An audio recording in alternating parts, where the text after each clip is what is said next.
This isn't my favorite Star Trek novel, but it's the one I've reread the most, and I do believe it should be required reading for everyone who considers themselves a Star Trek fan. Engines of Destiny. Written by Jean DeWeese and published in 2005, this book should have been a bigger hit. Kudos to the author and the mental gymnastics I had to perform when reading this book to keep up with the plot. This is not a spoiler-free video, but even with the spoilers, I suggest you read it anyway.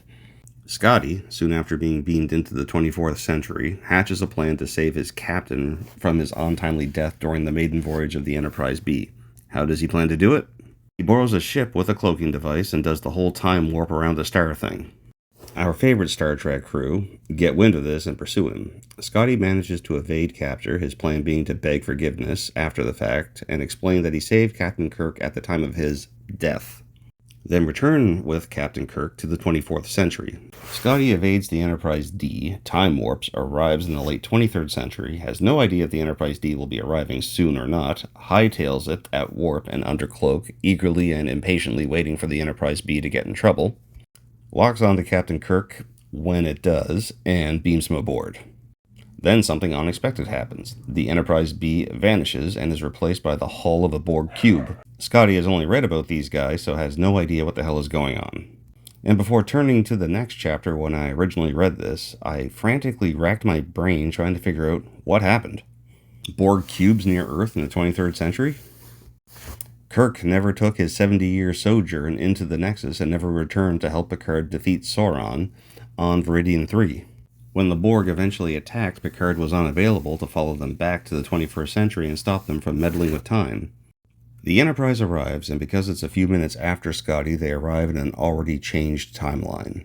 They detect Borg cubes snooping around interstellar space, find that Earth's system has a powerful cloaking field surrounding it, and immediately hide, hoping they can find Scotty and repair the damage through more time travel. The confusion of the characters permeates the rest of the book. For the life of them, even Data and Guinan, none of them can figure out what happened. How Scotty saving Captain Kirk could have caused all of this, the gradual assimilation of the Alpha Quadrant. As the reader, you want to jump into the pages and draw them a flowchart.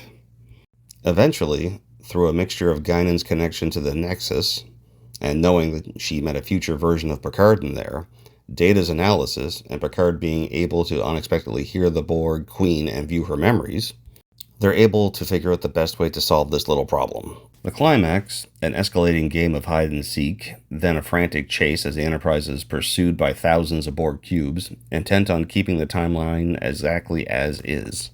And the Borg Queen wants to get her hands on Locutus again. Seeing matters from the Borg's point of view was also a standout section from this book. From there, the Queen's point of view, there was a devastating invasion of the Alpha Quadrant sometime in the 24th and 25th centuries.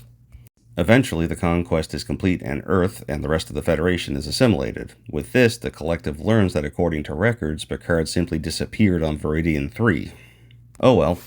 The collective deemed the losses too great, so they played the time travel game.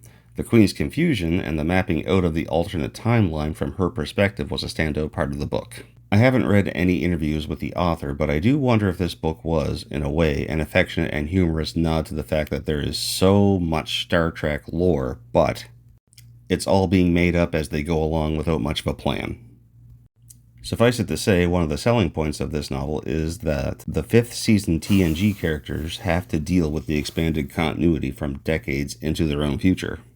And this is almost spoiler-free. There is a solution where everything is set back relatively to the way it was supposed to be. However, you have to watch Generations now, with the notion that Captain Kirk has some vague memories of meeting Picard and existing for a time in an altered 23rd century, with cybernetic zombies ruling everything. Yeah, it works. Great read.